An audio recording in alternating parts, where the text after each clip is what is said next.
Тувинский национальный оркестр отмечает первый свой крупный юбилей – десятилетие со дня создания. Торжественный вечер прошел 28 апреля в Национальном театре при полном аншлаге.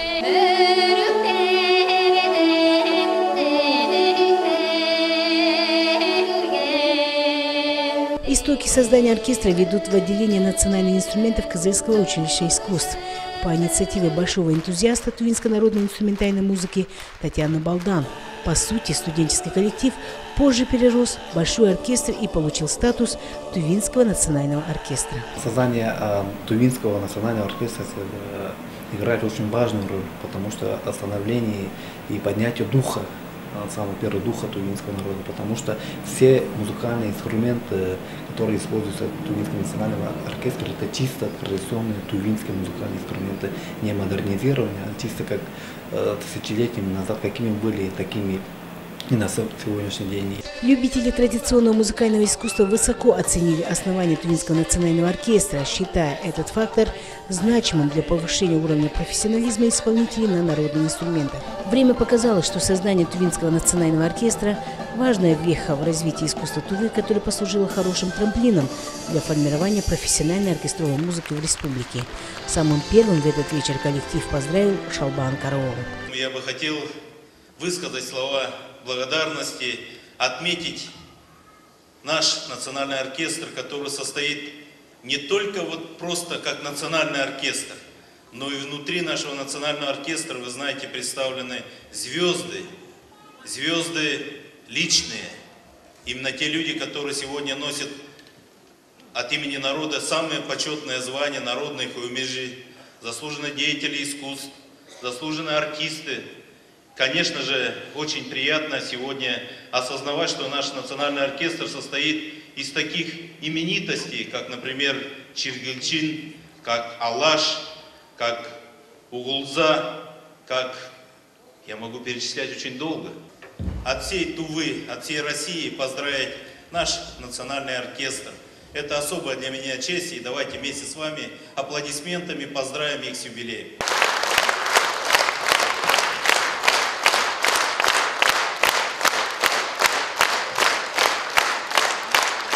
Глава республики выразил уверенность, что национальный оркестр – предмет гордости каждого жителя Тувы. Это сокровищница богатейших фондов уникального богатого фольклора тувинского народа. Репертуар Тувинского национального оркестра на сегодняшний день очень, можно сказать, богат, разнообразен. Во-первых, мы, конечно же, будем нести тувинскую традиционную музыку. Музыку наших предков, которые они нам оставили, это первоочередное, потому что мы должны это нести нашему молодому поколению. Да? Председатель правительства отдал дань уважения труду музыкантов по сохранению уникальной культуры предков. Почетное звание народной гомежи Республики Тува Сарглару Евгению Викторовичу.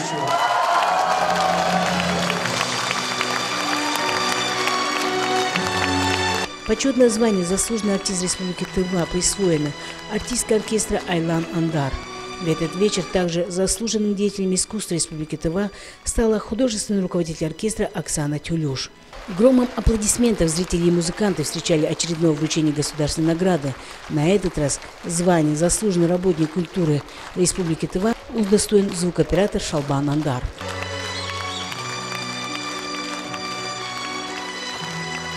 Это первый случай, когда таким почетным званием награжден специалист технического профиля. Обычно их труд незаметен, остается за кадром. На этот раз многолетней работе Шалбана Андара дана высокая оценка, что особенно порадовало его коллег. Андар Шалбан Владимирович – это такой человек, это фанат звука, именно тувинского звука. То есть он на протяжении 10 лет, больше 10 лет он занимается только этим вопросом.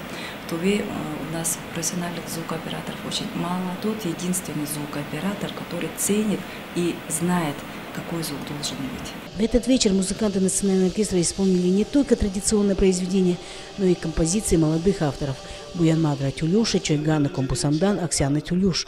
Коллектив не останавливается на достигнутых успехах, готов к покорению новых творческих вершин. Самая на сегодняшний большая задача – это новая программа, посвященная столетию единения России и Тувой. Так, в ближайшем будущем у нас 18 мая большой концерт в городе Улан-Баторе в театре оперы и балета. И 24-25 мая тоже большие два концерта Китайской Народной Республики будут. После зарубежных гастролей Тувинский национальный оркестр летом примет участие в международном симпозиуме «Хоумей».